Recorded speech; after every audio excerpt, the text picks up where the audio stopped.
Welcome to all, myself Abhijeet Bhadra और आज हम डिस्कस करेंगे जनार्दन रेड्डी कमेटी के बारे में। चलते हैं इंट्रोडक्शन की तरफ। हमें ये बताता है कि central advisory board of education ने एक कमेटी बनाई थी जनार्दन रेड्डी जी के चेयरमैनशिप में नेशनल पॉलिसी ऑफ एजुकेशन को मॉडिफाई करने को। रेड्डी जी की कमेटी जुलाई 1991 में अपॉइंट हुई एंड रिपोर्ट सबमिट किया जनवरी 1992 में, और वो रिपोर्ट को हम रिवाइज नेशनल पॉलिसी के नाम से जानते हैं। उन्होंने कुछ रिकमेंडेशन दिए थे।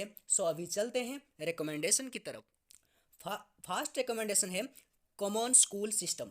कमिटी ये रिकमेंड की थी कि कॉमन स्कूल सिस्टम डेवलप होना चाहिए बैकवर्ड क्लास पीपुल और नेग्लेक्टेड पीपुल को फैसिलिटीज देने के लिए, और इसके साथ स्टेट गवर्नमेंट को फंड्स डिस्ट्रीब्यूशन करना होगा सेंट्रल के साथ कोऑपरेशन में रहकर। सेकेंड रिकमेंडेशन है नवोदय विद्यालय।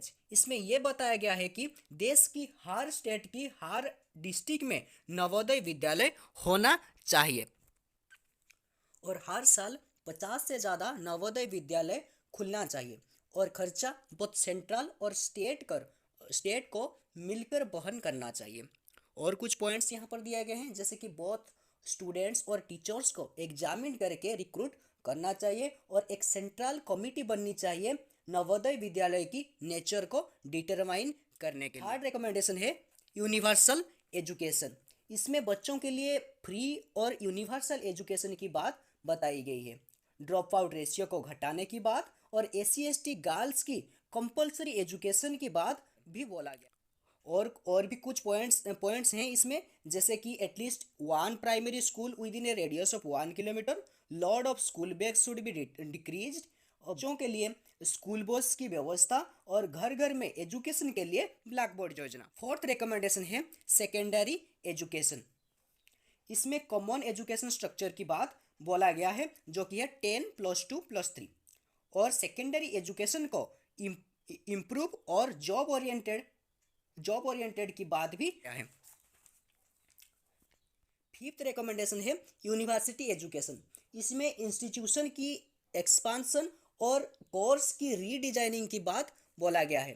ऑटोनोमस कॉलेज और डिपार्टमेंट की एस्टैब्लिशमेंट और यूनिवर्सिटी में साइंस एजुकेशन और रिसर्च और NCC की प्रमोशन के बारे में बोला गया है।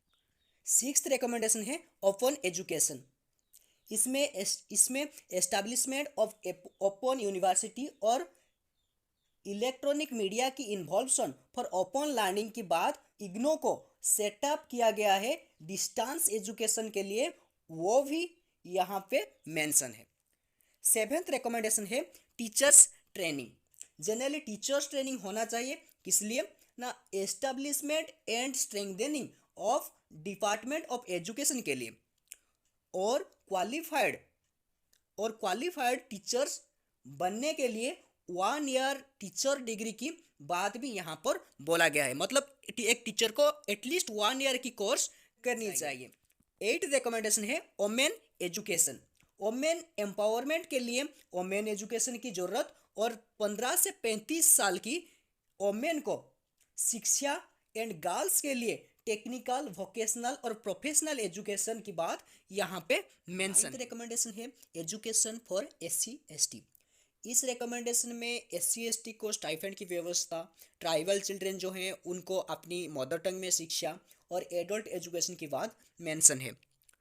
उसके बाद आता है 10th रिकमेंडेशन है एजुकेशन ऑफ हैंडीकैप्ड। इस रिकमेंडेशन में कुछ प्रोविजंस की बात बोला गया है, जैसे कि इंटीग्रेटेड एजुकेशन और special school and vocational training, special teachers and educational vocational guide disabled children के लिए, ये सब बोला गया है। और हाँ, ब्रेली को लर्निंग मटेरियल्स की तरह यूज की बात भी इस रिकमेंडेशन में मेंशन हुई है।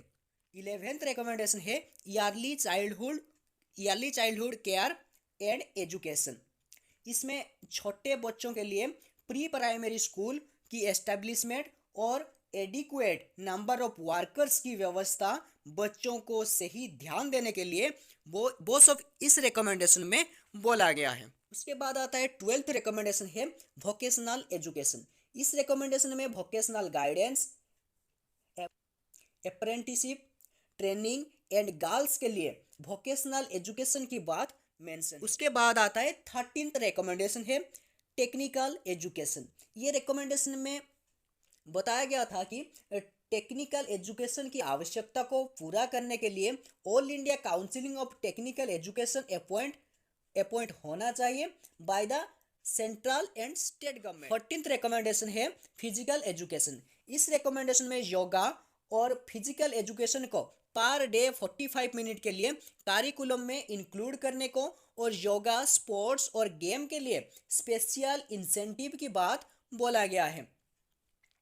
एक्सपांशन ऑफ योगा केंद्र, भारत स्काउट्स की बात यहाँ पर भी बोला गया है, क्योंकि ये सब अगर होंगे तभी जाकर फिजिकल एजुकेशन में कुछ इंप्रूवमेंट हो सकती है। 15th रिकमेंडेशन है एग्जामिनेशन। इस रिकमेंडेशन में एग्जामिनेशन प्रोसेस और सेमिस्टर सिस्टम की बात है, सेमिस्टर सिस्टम की बात बोला गया है और कैसे सेंट्रल और स्टेट गवर्नमेंट को जॉइंट एफर्ट करना है एग्जाम को रिफॉर्म के लिए, वो भी यहां पर बताया गया है।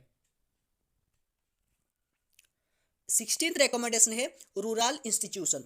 Central counselling of rural institution establish करना रूरल पीपल के लिए ताकि उनको बेनिफिट मिले। मतलब ये जो ये जो central counselling of rural institution है, इसका एस्टैब्लिश क्यों होता है? क्योंकि रूरल पीपल जो हैं उनको बेनिफिट हो, एजुकेशन के क्षेत्र में उनको बेनिफिट हो। 17th रिकमेंडेशन है डी लिंकिंग फॉर जॉब, जहाँ पे डिग्री की आवश्यकता ना हो, स्पेशली इन सर्विस, मतलब जो सर्विस में डिग्री की आवश्यकता ना हो उन्हें वहाँ से लोगों को डिग्री के लिए मत निकालने की बात यहाँ पर बोला गया है। मतलब जहाँ पर एक्चुअल में जहाँ पर डिग्री की आवश्यकता ना हो वहाँ पर जो रिक्रूट हुए हैं उनको डिग्री के लिए जैसे ना निकाला जाए, वही व्यवस्था यहाँ पर मेंशन हुई है। और लास्ट प्रोविजन है फाइनेंशियल प्रोविजन। इसमें नेशनल बजट का 6% को एजुकेशन को प्रोवाइड करने के लिए ये प्रोविजन में ये रिकमेंडेशन में मेंशन है। फाइनेंशियल हेल्प नीड ओरिएंटेड, मतलब जहाँ जरूरत हो वहाँ देना है, मतलब जहाँ फाइनेंशियल हेल्प की जरूरत हो वहीं पे देने की बात यहाँ पर बोला गया है। टेक्निकल और मैनेजमेंट एजुकेशन सेल्फ फाइनेंसिंग करने को और charged must be regulated by the government, और जो चार्ज होगा वो गवर्नमेंट के द्वारा रेगुलेटेड होगा। ये सब बात यहाँ पर बोला गया है। The above mention program and recommendation were announced in the Indian parliament in May 1992। ये जो रिकमेंडेशन हुई थी, ये जो ऊपर के 18 रिकमेंडेशन के बारे में हम बोले, ये इंडियन पार्लियामेंट में मई 1992 में ये अनाउंस हुई। और यहीं पे हम जनार्दन रेड्डी कमेटी रिपोर्ट की डिस्कशन को यहीं पे ख़त्म करते हैं। सो आपको हमारी तरफ से बहुत बहुत धन्यवाद, इतने समय देकर हमारी ये प्रेजेंटेशन को आप सुने। सो मेरी तरफ से थैंक यू।